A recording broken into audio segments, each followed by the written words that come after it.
feel like it's somewhat of an epidemic right now. I think people have fewer and fewer friends, if any, these days. And it's really a problem. Or is it? Right, let me explain. I just think people are prioritizing, not to defend them, if it's good or bad, but they're starting to think, okay, this person takes a lot of time and a lot of energy out of my day or out of my week, and really, what do I get out of this? And I think people are saying to themselves, I don't have time for these friendships. And it's such a shame because I think you do get a lot out of friendships. I mean, it's someone to talk to, someone to vent with, and sometimes your spouse, your significant other, family members, they don't provide that. Like, okay, I had a really bad day. My boss said this or that. And there's certain people in your life, friends, who you can count on to like commiserate with you because they're in a similar situation. But people are like, they can't do anything for me. They can't help me. I don't have time for this. And so they drop you.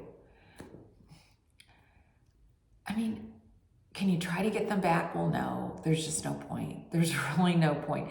But you can leave the lines of communication open. So every few months, say, hey, just checking in, how are you doing? Just send them a text. Or I just want you to know I'm always here for you, and just leave it at that.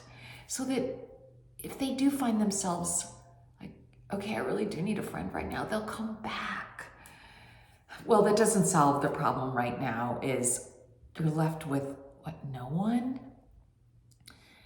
Cultivate those acquaintances. I think people underestimate the value of the acquaintances in your life, the people that you see on a routine basis, like the people at the grocery store, the people at the gym, the barista. And yeah, maybe you have just a short conversation with them every time you see them, but you look forward to talking to them, even though it's just a few minutes. I mean, sometimes those friendships get deeper, but so what if they don't? Just someone that you can count on to talk to interact with on a daily or weekly basis. Also, really get out there. This is your opportunity to get out there. Find people who share your same interests, whether it's rock climbing or a running club or just the gym. And I know people are in their headphones, but in a spinning class, and talk to people and interact. Again, they're not going to be your best friends right away, but you'll find that maybe some camaraderie develops there, and you have these short conversations in and out of your class. And that's what you count on. And those are the people that you look forward to seeing. So if you have a close friend at this point, it doesn't mean you're not going to down the road. It just means you have to rely on yourself more, your acquaintances, and also you're weeding out the bad ones, the ones that are only your friends because you can do something for them. You don't want them. You don't want those people.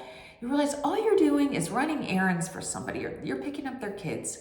You're helping tutor them. I don't know where you are in life, and you're not getting anything out of it. And so maybe it's your turn to drop them. And in the end, having just a few friends that are people you can count on is the most important thing. You have no friends, that's okay, because you'll develop new ones. It may take some time, but that's the time you can rely on yourself and really hone those acquaintances.